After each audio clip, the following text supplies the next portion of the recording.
So why should you go freelance?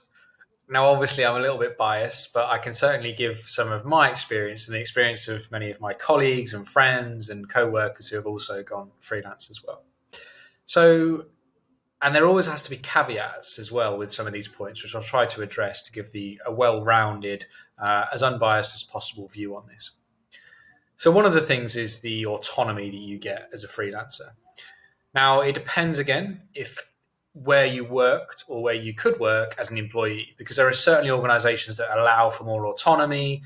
Sometimes you get small businesses and startups that are fantastic at that, and even corporates, from what I hear, where they have an entrepreneurial environment, or whether there's a portion of time where you have a great deal of autonomy over.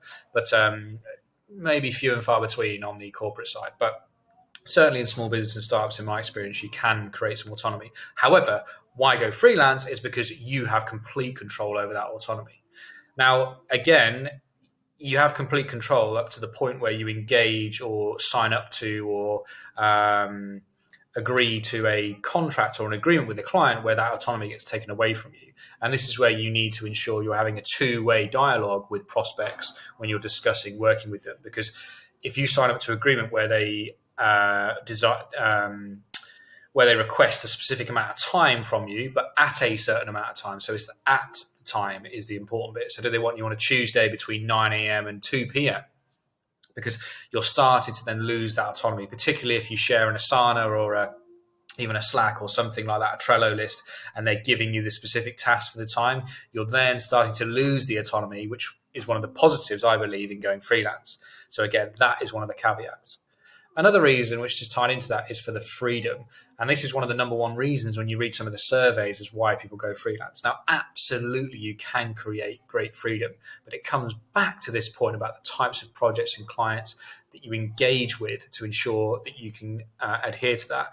If you do that well, you can absolutely create more freedom than you're likely to achieve within an employment role. Again, there are certain companies that are absolutely fantastic at this. I know that from experience and try to optimize that in businesses that I've run as well. But again, that is a rarity. It's hard to find. You can take that control away by ensuring you can create it for yourself as a freelancer. So that's one of the benefits in terms of freedom. And that freedom can be whatever you want in terms of freedom. For some people, freedom might be working at times that suit them better. Perhaps they prefer to work on evenings and they have the mornings to go and do time with their family or exercise or whatever activity that is. For other people, one of the things I like myself is the ability to travel and work from anywhere in the world. So whether it's going down that digital nomad route, the freedom that freelancing allows can create that. It could be freedom to work on the types of projects that you want to work on. So maybe in a job that you had before as an employee, you enjoyed 60% of the projects you worked on, but you had to do certain elements that you really didn't enjoy and you're kind of going through the motions. Well, as a freelancer, you can increase that enjoyment percentage to as high as is possibly as high as you can make it. There's always going to be certain elements of our role that we perhaps don't enjoy as much, but you can definitely have more control over it as a freelancer. Another reason why you might want to go freelance is to make more money. Now, it's not as black and white as saying, okay, I've gone freelance, now I'm going to turn on the money hose and I'm going to price myself as much more than I was getting paid as a salary as an employee. But there are certain benefits for companies to use freelancers. Now, of course, it depends how you look at it because you lose some of the benefits of sick pay and holiday, etc. But from an employee's perspective, it can be quite useful to have somebody they can bring in and out as and when they need you. So there should be a premium on that. So you can charge more for your time.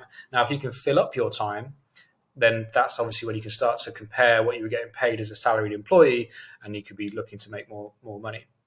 Also, as you become more experienced and you have better credibility, particularly have a backlog or a waiting list of potential projects, of course, you can then start to ramp up your rate using the supply and demand, and that's where you can lead to making more money as well. However, that does take some time, so it's not as easy just to switch into freelance and make more money if that is one of the reasons for going freelance. So I've outlined a few of the benefits of why you can go freelance there, to have more autonomy, to have more freedom, and to make more money. As always, these things don't just happen. There's work that goes into it, and hopefully by following this channel and engaging with some of the stuff that we put out at First Year Freelancing, you can learn from those. As always, pop any comments into the comment box below, and I'll be happy to answer and follow up with any relevant videos that would support this content.